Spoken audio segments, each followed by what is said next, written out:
এমন একটি জাতি যার উপর আল্লাহ তাআলা এক কঠিন আযাব পাঠিয়েছেন, আর সেই কওমের অনেক লোককেই বানর বানিয়ে দিয়েছেন। এই কওমের লোকেরা এমন কি গুনাহ করেছিল যার কারণে আল্লাহ তাআলা তাদের উপর এমন ভয়ানক আযাব পাঠিয়েছেন? প্রিয় দর্শক, আজকের ভিডিওতে আমরা সেই ঘটনারই বর্ণনা দিব, তাই ভিডিওটি না টেনে সম্পূর্ণ দেখার অনুরোধ রইল। ঘটনাটি ঘটেছিল নবী দাউদ আলাইহিসসালামের জাতির উপরে। তিনি ইসলামের একজন গুরুত্বপূর্ণ নবী এবং ইসরায়েল জাতির একজন মহান রাজা রূপে পরিচিত। তিনি ইসলামের ইতিহাসে একজন বিশিষ্ট ব্যক্তি ছিলেন, যিনি আল্লাহর পক্ষ থেকে জাবুর নামক একটি পবিত্র গ্রন্থ পেয়েছিলেন। আল্লাহর পক্ষ থেকে নির্দেশিত বিভিন্ন বিধিবিধান পালন ও প্রচারের দায়িত্ব পালন করলেও তার কওম বা জাতির কিছু লোক তাদের অপরাধমূলক আচরণের কারণে আল্লাহর শাস্তির সম্মুখীন হয়। এর মধ্যে একটি ঘটনাকে ইসলামের বিভিন্ন গ্রন্থে বিশেষভাবে উল্লেখ করা হয়েছে। আজকের ভিডিওতে আমরা সেই ঘটনারই বর্ণনা দিব। হযরত দাউদ আলাইহিসসালামের কওম বা জাতির লোকেরা মূলত ইহুদি জাতি ছিল। এই জাতির লোকদের আল্লাহ একটি বিশেষ নির্দেশ দিয়েছিলেন, যার অধীনে শনিবারকে পবিত্র দিন হিসেবে পালন করা বাধ্যতামূলক ছিল। এই দিনে তারা কোনো ধরনের কাজ করতে পারত না, বিশেষ করে মাছ ধরার মতো কাজ। এটি আল্লাহর পক্ষ থেকে তাদের জন্য একটি পরীক্ষা ছিল, যাতে তারা আল্লাহর নির্দেশ মেনে চলতে পারে কিনা তা নির্ধারণ করা যায়। কিন্তু কিছু মানুষ তাদের লোভের কারণে এই আদেশ অমান্য করে। তারা একটি চতুরি প্রয়োগ করেছিল, যাতে তারা সরাসরি আদেশ লঙ্ঘন না করে, কিন্তু আল্লাহর বিধি মানার মধ্যেও থাকে। তারা শনিবারে মাছ ধরার ফাঁদ বসিয়ে রাখত এবং রবিবারে সেই ফাঁদে ধরা মাছগুলো সংগ্রহ করত। এই প্রক্রিয়ায় তারা আল্লাহর আদেশকে অবজ্ঞা করে নিজেদের ইচ্ছে পূরণ করত, যা আল্লাহর চোখে ছিল সম্পূর্ণরূপে অন্যায়। আল্লাহ তাআলা কোরআনুল কারীমে বলেন যে, যারা তার আদেশ অমান্য করে তাদের জন্য কঠোর শাস্তি নির্ধারিত রয়েছে। হযরত দাউদ আলাইহিসসালামের কওমের কিছু মানুষ যখন আল্লাহর আদেশের প্রতি অবজ্ঞা প্রদর্শন করলো এবং তাদের লোভ ও পাপাচারে নিমজ্জিত হলো, তখন আল্লাহ তাদেরকে কঠোর শাস্তি প্রদান করেন। এই শাস্তি ছিল অত্যন্ত ভয়াবহ। আল্লাহ তাদেরকে মানব আকার থেকে পরিণত করে লাঞ্ছিত বানর হিসাবে রূপান্তরিত করেন। এই ঘটনা বিশদভাবে সূরা আরাফে উল্লেখ করা হয়েছে। আল্লাহ তাআলা বলেন, আর তাদের কাছে জিজ্ঞেস করো সেই জনপদের কথা যা সাগরের তীরে অবস্থিত ছিল, যখন তারা শনিবারের সীমা লঙ্ঘন করত, যখন তাদের শনিবারের দিনে তাদের মাছগুলো পানির উপরে বেশি আসতো এবং অন্য দিনগুলোতে আসতো না। এভাবে আমি তাদেরকে পরীক্ষা করেছিলাম, কারণ তারা ছিল দুরাচারী। অবশেষে যখন তারা নিষেধিত বিষয়গুলো ভুলে গেল, তখন আমি তাদেরকে রক্ষা করলাম, যারা মন্দ কাজ থেকে বিরত রাখত, আর যারা সীমা লঙ্ঘন করেছিল তাদেরকে কঠিন শাস্তির মধ্যে নিক্ষেপ করলাম। অতঃপর আমি বললাম, তোমরা লাঞ্ছিত বানর হয়ে যাও।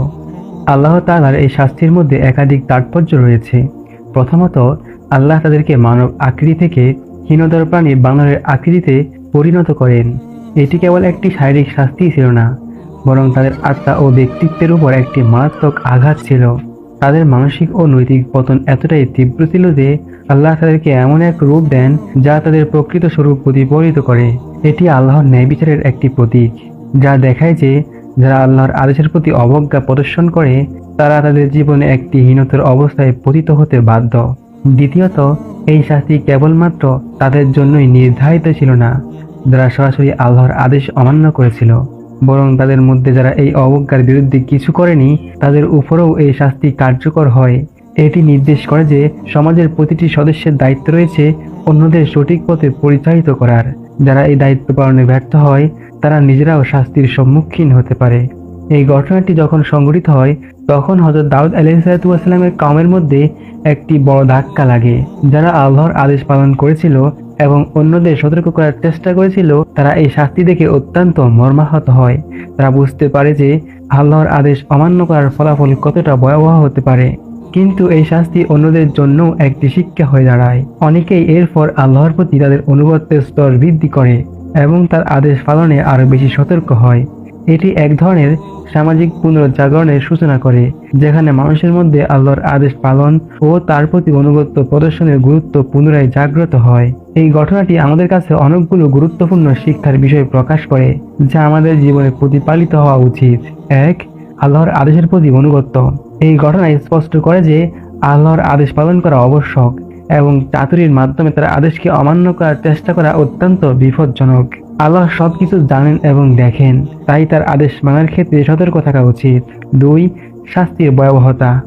আল্লাহর শাস্তি কেবল শারীরিক নয় এবং মানসিক ও আধ্যাত্মিকও হতে পারে। যারা তার আদেশ মানে না তাদের জন্য কঠোর শাস্তি অপেক্ষা করছে। এটি একটি সতর্ক বার্তা যে পাপের পথে যাওয়া মানুষকে কোথায় নিয়ে যেতে পারে। 3. সামাজিক দায়িত্ব। এই ঘটনাটি সামাজিক দায়িত্ব পালনের গুরুত্ব নির্দেশ করে। যদি কোনো সমাজে মানুষ অন্যদের পাপ থেকে বিরত রাখার চেষ্টা না করে তাহলে তারা নিজেরাও শাস্তির সম্মুখীন হতে পারে। এটি একটি স্পষ্ট নির্দেশনা যে প্রত্যেকের উচিত অন্যদের সঠিক পথে পরিচালিত করা। 4. আল্লাহর ন্যায় বিচার। এই ঘটনায় আল্লাহর ন্যায় বিচারের একটি উদাহরণ প্রকাশিত হয়েছে। তিনি যারা তার আদেশ মানে না তাদেরকে শাস্তি দেন এবং যারা অন্যদের সঠিক পথে পরিচালিত করার চেষ্টা করে তাদেরকে রক্ষা করেন। এটি আল্লাহর ন্যায় বিচারের একটি প্রতীক যা দেখায় যে তিনি প্রতিটি মানুষের কর্মের প্রতিফল দেন। হযরত দাউদ আলাইহিসসালামের কওমের বানর হয়ে যাওয়ার ঘটনা ইসলামের ইতিহাসে এক গভীর শিক্ষণীয় ঘটনা হিসেবে উল্লেখযোগ্য। এটি আল্লাহর আদেশের প্রতি অনুগত্যের গুরুত্ব এবং তার শাস্তির ভয়াবহতা সম্পর্কে আমাদেরকে সতর্ক করে। এই ঘটনার মাধ্যমে আমরা বুঝতে পারি যে আল্লাহর আদেশ মেনে চলা এবং তার পথে থাকার জন্য আমাদের সতর্ক থাকা উচিত। আল্লাহ আমাদের সবাইকে তার আদেশ মেনে চলার এবং তার শাস্তি থেকে রক্ষা পাওয়ার জন্য প্রেরণা যোগান। আমিন।